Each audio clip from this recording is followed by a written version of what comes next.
ஜார்க்கண்ட் சட்டமன்ற தேர்தலின் வாக்குப்பதிவு 2 கட்டங்களாக நடைபெற்று வருகிறது. முதல் கட்டம் சில நாட்களுக்கு முன்பு முடிவடைந்த நிலையில் 2வது கட்டம் வருகிற 20ஆம் தேதி நடக்க இருக்கிறது. அதே நாளில் ஒரே கட்டமாக மகாராஷ்டிரா மாநில சட்டமன்ற தேர்தல் நடக்கிறது. இரு மாநிலங்களில் தேர்தல் முடிவுகளும் 23ஆம் தேதி வெளிவர இருக்கிறது. ஹரியானா சட்டமன்ற தேர்தலில் RSS பாஜக நிகழ்த்திய மேஜிக் மகாராஷ்டிராவில் நடக்குமா? ஜார்க்கண்டில் எந்த அளவிற்கு வெற்றியை பாஜக பதிவு செய்ய போகிறது என்ற எதிர்பார்ப்பில் ஒட்டுமொத்த நாடும் இருக்கிறது. இந்த நிலையில் இந்துஸ்தான் டைம்ஸ் நாளேடு டெல்லியில் லீடர்ஷிப் சமிட் நிகழ்வை கடந்த 3 நாட்களாக நடத்தி வருகிறது. இறுதி நாளான 16ஆம் தேதி பிரதமர் மோடி பங்கேற்றார். அப்போது பேசிய அவர், ஆங்கிலேயர்கள் நம் நாட்டை விட்டு வெளியேறிய போது இந்தியா சிதைந்துவிடும் என்று கூறினார்கள். அவசர நிலை காலத்தில் இனிமேல் அவசர நிலை தொடரும் என்றும் யூகித்தனர்.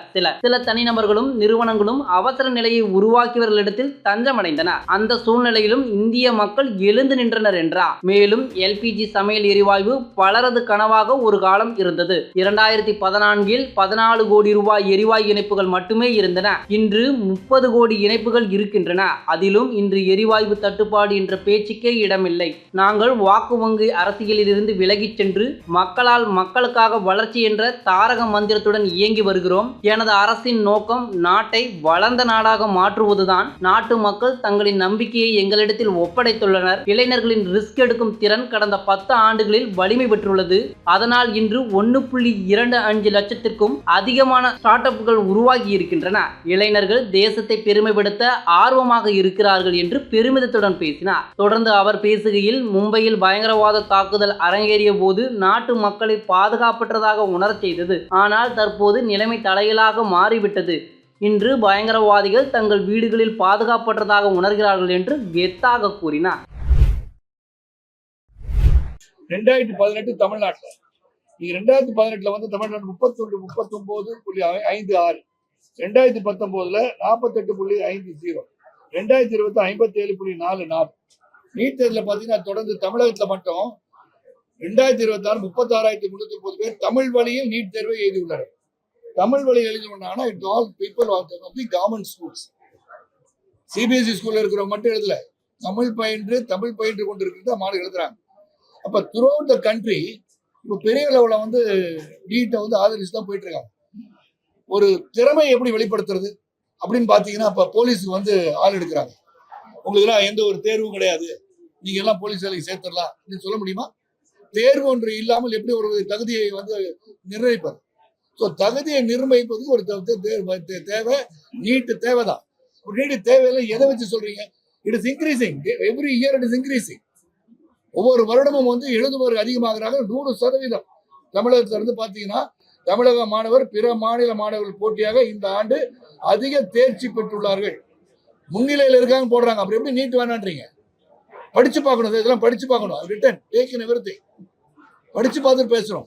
மும்மொழி கொள்கைன்றீங்க, மும்மொழி கொள்கை வேண்டான்றீங்க.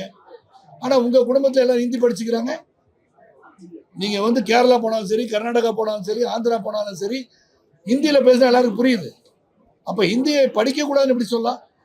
அது கவர்மெண்ட் ஸ்கூல்ஸ் இருக்கவங்க தமிழ் கற்றுக்கூடாது, CBSEக்கு மட்டும் ஏன் வந்து ஆங்கிலம் ஹிந்தி கத்துக்கலான்றீங்க? அவங்களுக்கு மட்டும் சாய்ஸ் ஏன் கொடுக்குறீங்க? Why government schools are not given a choice to learn Hindi? அவர் கொடுத்து பாருங்க படிக்கிறாங்களா இல்லையான்னு. ஸோ மும்மொழி கொள்கை வரவேற்கத்தக்க ஒன்று. It is highly spoken language இந்த கண்ட்ரி, இல்லையா? நேஷனல் லாங்குவேஜ் இல்லைதான். ஆனா அதிகமாக பேசுவது ஹிந்தி மொழி. நம்ம ஆங்கிலம் வந்து 300 ஆண்டுகளுக்கு மேல ஆங்கிலேயர் நாட்டு ஆண்டனால அந்த மொழியை நம்ம கத்துக்கிட்டோம். ஒரு காமன் லாங்குவேஜ் போது ஹிந்தி அது கத்துக்கிற என்ன தப்பு? CBSEல வச்சிருப்பீங்க, அங்க வைக்க மாட்டீங்களா? பல பள்ளி மாணவர்களை வந்து பேட்டி நான் பார்த்தேன். எங்களுக்கு ஹிந்தி கற்றுக் கொடுக்க வாய்ப்பை தாங்கன்னு அவங்க சொல்றாங்க. ஸோ இதை நீங்க உணர்ந்து பார்க்கணும். கவர்னர் வேண்டான்னு சொல்றாரு.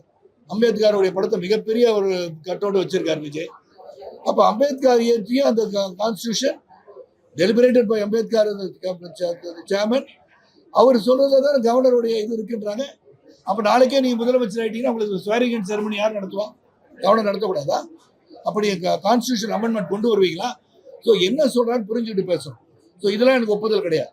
ஆனா அவர் அரசியல் பயலுக்கு என்னோட வாழ்த்துக்கள். நல்லிணக்கம், பெண் கல்வி, பெண்கள் முன்னேற்றம், பகுத்தறிவு சிந்தனை, மனப்பான்மை, மாநில தன்னாட்சி, இருமொழி ஆட்சி கொள்கை, இயற்கை வள பாதுகாப்பு, காலநிலை மாற்றத்திற்கேற்ற வளர்ச்சி, என் கூட பிறந்த என் தங்கச்சி வித்யா இறந்தப்போ எனக்குள்ள ஒரு பெரிய பாதிப்பை ஏற்படுத்துச்சு. அதுல கொஞ்சம் கூட குறையாத பாதிப்பையும் வேதனையும் ஏற்படுத்தினதுதான் தங்கச்சி அனிதாவோட மரணம்.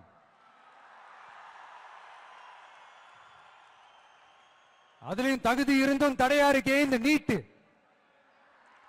அப்ப ஒரு முடிவு பண்ணங்க, வாய் நிறைய விஜயண்ணா விஜயண்ணான்னு நம்மள மனசார கூப்பிடுற இந்த பெண் பிள்ளைங்களோட கல்வி வாழ்க்கைன்னு எல்லாத்திலும் ஒரு நிரந்தர பாதுகாப்பை ஏற்படுத்தணும். இதுபோன்று முக்கிய நிகழ்வுகள், அரசியல் தகவல்களை ஆழமாகவும் மாறுபட்ட கோணத்திலும் அறிந்து கொள்ள மறக்காமல் உங்கள் IND தமிழ் 24x7 பக்கத்தை பின்பற்றிக் கொள்ளவும். உங்கள் ஒவ்வொரு ஆதரவும் இதுபோன்று பல நிகழ்வுகளின் பின்னணியை அறிய உதவும்.